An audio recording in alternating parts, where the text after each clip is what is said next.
Hello, my name is Michael Burton, and I am a PA student with Pacific University. I am continuing to talk about medicinal mushrooms. When we talk about medicinal mushrooms, we take them for various reasons. One of these reasons is that they are useful as adaptogens. Adaptogens are natural compounds that increase the organism's ability to adapt, survive, and be resilient in response to stress. It's a non-specific general increase in the resilience of the organism. Basically across the entire board. What it kind of translates to is that let's say 10 dudes walk into a room and COVID is flying around the room. Everyone gets sick. Yeah.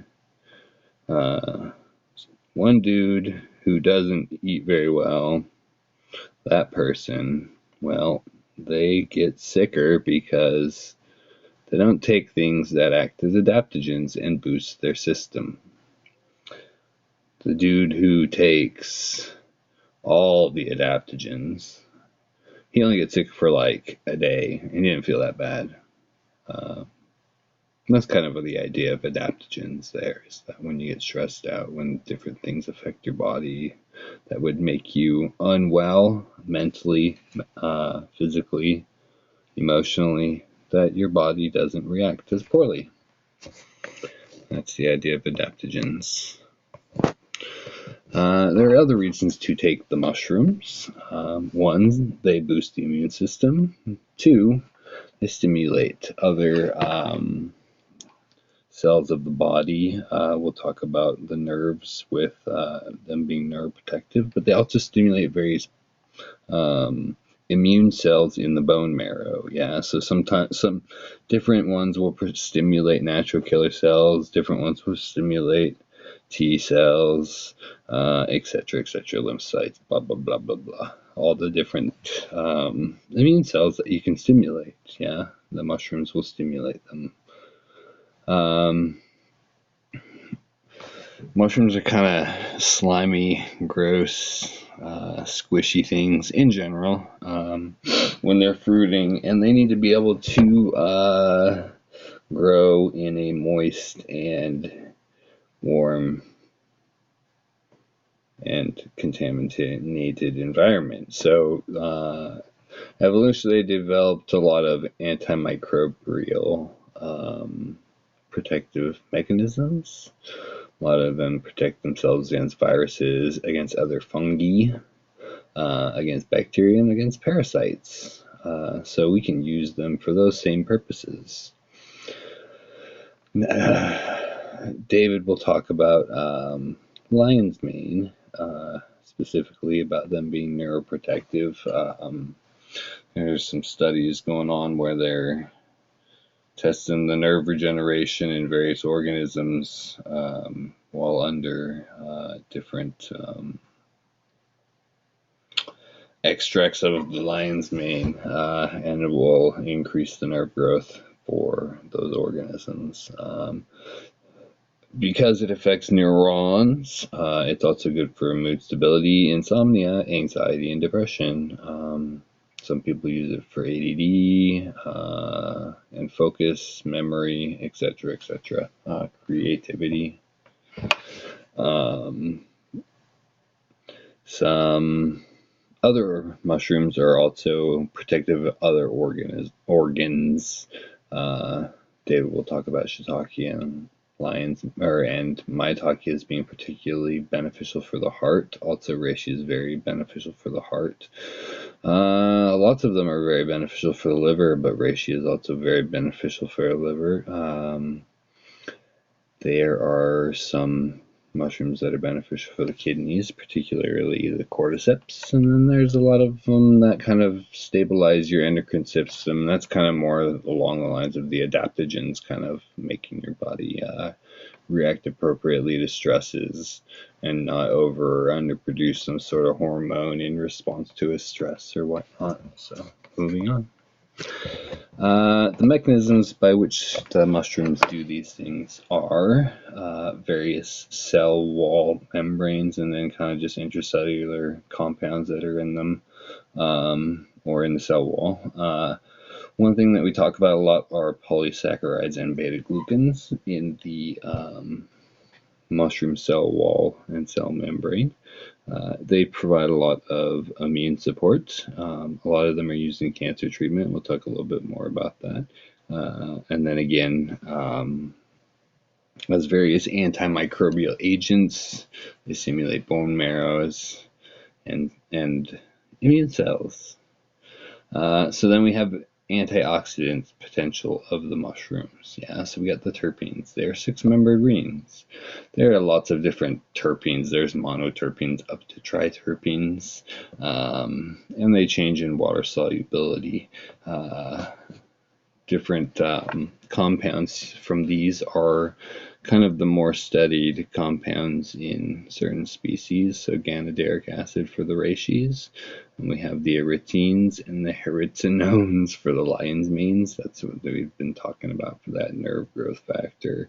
Generally, the terpenes are not water soluble. Once they get to the larger ones, they're slightly water soluble, and you can extract them in a tea. But generally, you'd want to extract them in a high concentration alcohol, specifically like ganideric acid is best extracted in the highest proof possible, and then water extracted after. The benefits of these terpenes are that they are a lot of the things that all the other mushrooms are, so I'm not going to repeat them over again. Then other antioxidants are going to be your phenolic compounds, those are your flavonoids and whatnot. And then lastly, there's a few other cell wall components or mushroom components that provide sustenance for our organism. In chitin, we have various amino acids, and a lot of people talk about how humans don't have chitinase, but we do. So we can digest the chitin. We don't need them broken up by heat. Ergosterol is vitamin D from the mushrooms. A lot of mushroom farmers have, and this has been shown in research studies for sure. A lot of mushroom farmers will actually put their mushrooms out in the sun for like a half hour to an hour and then package them up, both because it kills things and because it increases the vitamin D levels. Whoa. So now I'm going to talk about a couple different mushrooms before I pass over to David. The first mushroom I'm going to talk about is turkey tail. Turkey tail is also called Trametes versicolor. Some places they call it Coriolis versicolor.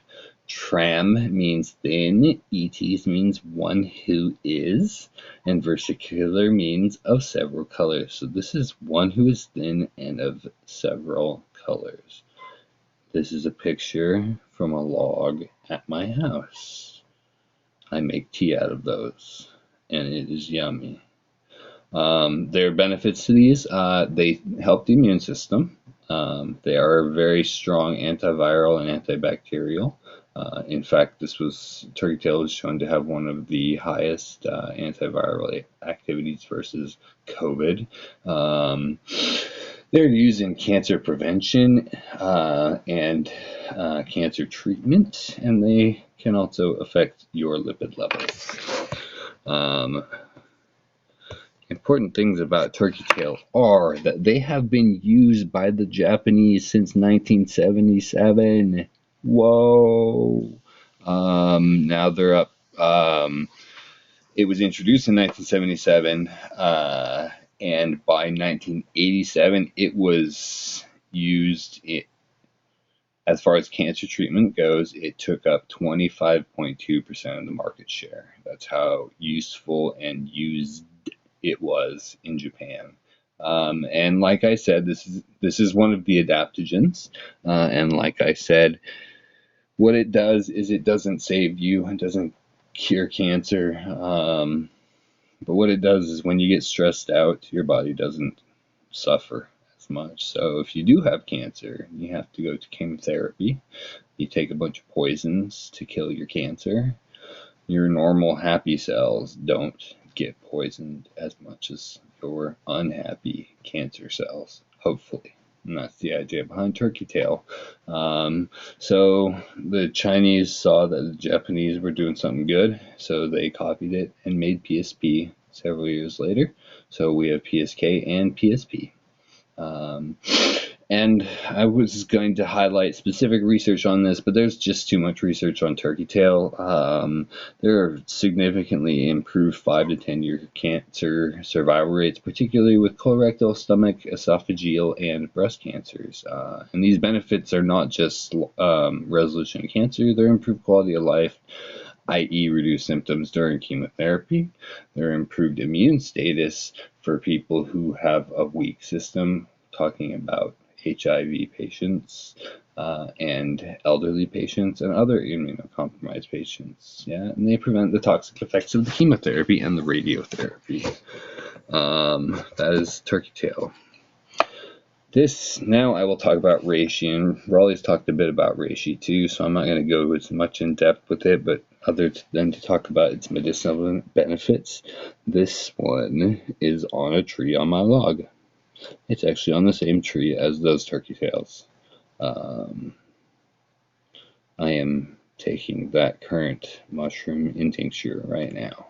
So reishi, again, is the mushroom of immortality. It's been shown to do a lot of things. It's been used a lot. It's, like Raleigh said, the basis of Chinese medicine. It modulates the immune system, inhibits tumor growth, it improves cognitive function and energy. It helps with your mood, helps with pain, helps with your cardiovascular system, and it protects your lungs and your liver. It's been used in Chinese medicine for treatment for all of these things. Not going to list them. And in research, it has been shown actually to have all of these other capacities: anti-inflammatory capacities, anti-diabetic, antiviral, antibacterial. There are more, but they also have been shown to be correlated with improved immunological outcomes for patients under late stage or chemotherapy for late stage cancers. That's been shown across multiple studies. They also help reduce autoimmune disease activity, which is why I take them. Here's a really cool result. So these dudes, they got colonoscopies. Yeah, there were 96 of these peoples. Okay. They divided these people into two groups, 48 and 48. One of them did not do anything. The other one took 1.5 grams a day of reishi extract for 1 year. When they came back, they had colonoscopies. People who took reishi for a year, their tumors, their adenomas, reduced in size by 40%. While the dudes who didn't take anything, i.e. normal people, their tumors increased by 73%. So that's a big difference. That's a pretty significant difference. Another cool result that I saw was, I forgot where this study was. I'll have to go look before I give the presentation. But they basically went around and found some school-age children, 472 of them, and they swabbed their mouths for HPV. 61 of them were positive for HPV 16 and 18. They were given 2 months of an oral mushroom extract. The LS extract was a placebo. It's basically chicken in the woods, a non-medicinal edible mushroom. But the other group, which was larger, was given a turkey tail and a reishi combined extract. Group 1, who took the placebo, they had only 5% clearance. The people who took the turkey tail and the reishi tincture had 88%. That's a lot of clearance of HPVs. And like we said, they're antiviral. Whoa. Um, One good thing to know about the reishis is this.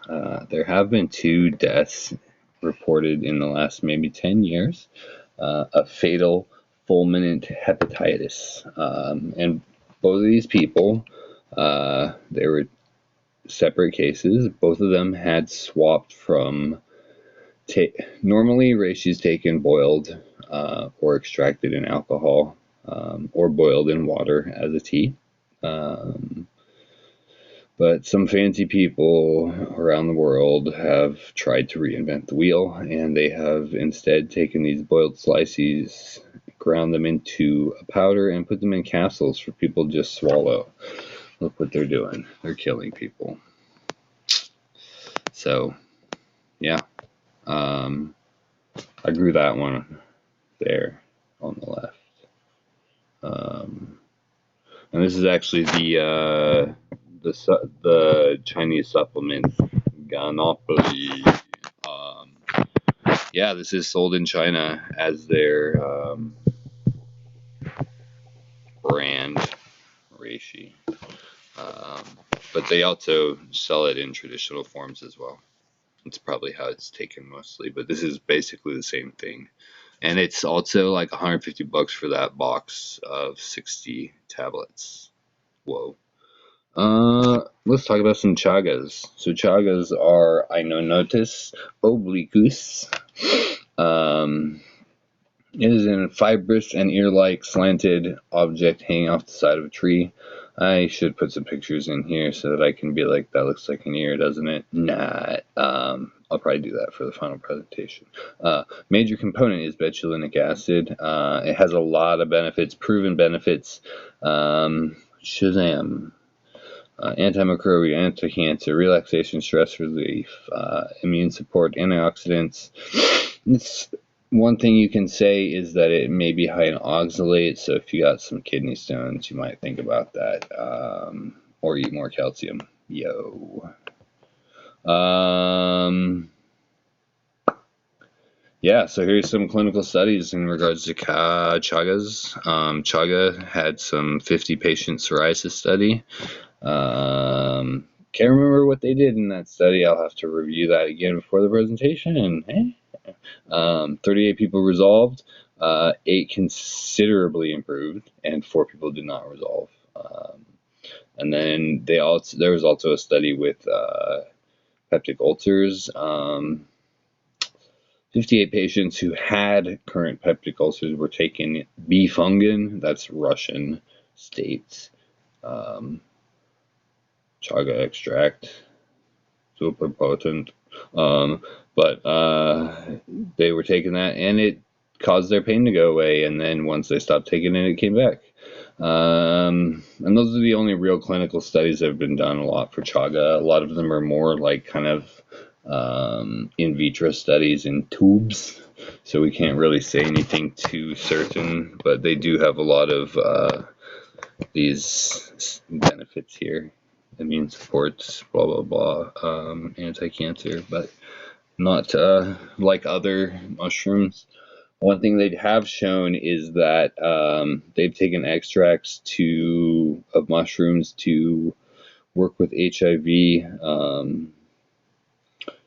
immunity, and chaga has actually been shown from time and time again to have super high potency against HIV. Yeah, and that's in a lot of different extracted forms too. There were aqueous extracts, lipid extracts. It was just potent across the board, while most mushrooms couldn't reach that potency in singular extracts or like optimized extracts. So kind of interesting. Hopefully that turns into something. And that is the B-fungin Russian. Russian chaga. It looks kind of like an ear hanging off that tree, doesn't it? So last one we'll talk about for me is going to be cordyceps. It's fancy right now. You've seen it in The Last of Us. Corda means club, ceps means head. So it's a club head fungus If you've seen it, they look like little clubs growing out of things' heads. Yeah. They've been touted a lot for athletic performance, both increased energy and stamina. We can talk about that in a moment. They've been touted for improved lung function, asthma, and bronchitis. They definitely have been shown to protect the kidneys. They have some help on sexual function. They're anti-diabetic, anti-hypertensive,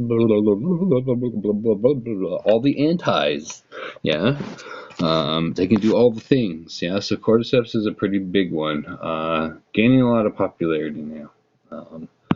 Let's talk about this. Yeah. So CKD, yeah, and I'm gonna actually post both results in this one because it's a lot cooler to see side by side. These were all late stage CKD patients, and they spot tested their renal function and gave them a placebo, or they gave them a cordyceps extract, and then they spot tested it again, and these were the reductions in the people who took the cordyceptin. Pretty significant reductions there. Protein halving, creatinine dropping by 75 points. Yeah, so there was, for reference, there was barely any drop in the placebo group. I'll put that up there in the presentation. Yeah, other studies have suggested that this is going to be beneficial in transplant patients. Yeah, because cyclosporin is something you take for transplants. It is an immunosuppressant and it destroys your kidneys. So, like, yeah, dude, if we can take some cordyceps and save the kidneys, take longer, more cyclosporin, make our transplants last longer, huzzah! Okay. So another thing about these guys is these cordyceps have been kind of touted a lot for their athletic performance.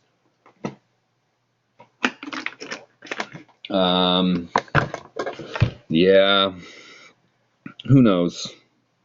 Most studies have not confirmed that. Here's one that was kind of close, maybe.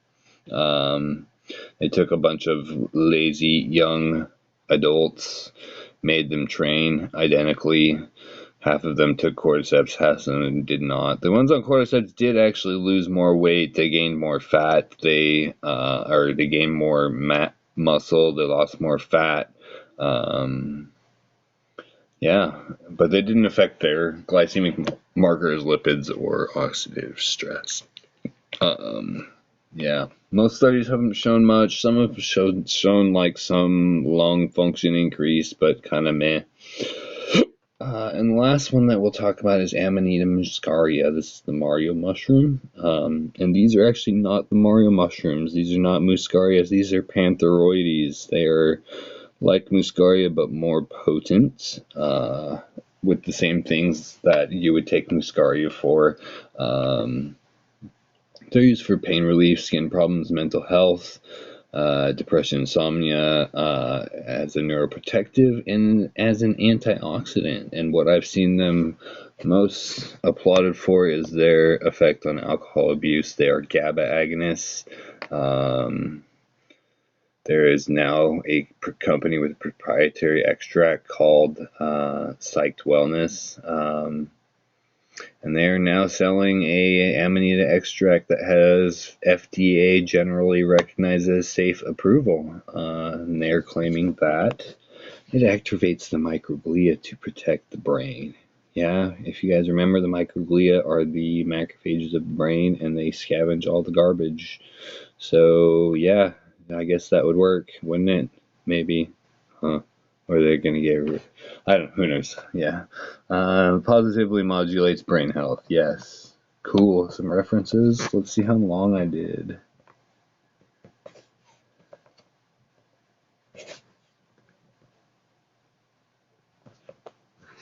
I hope this recorded.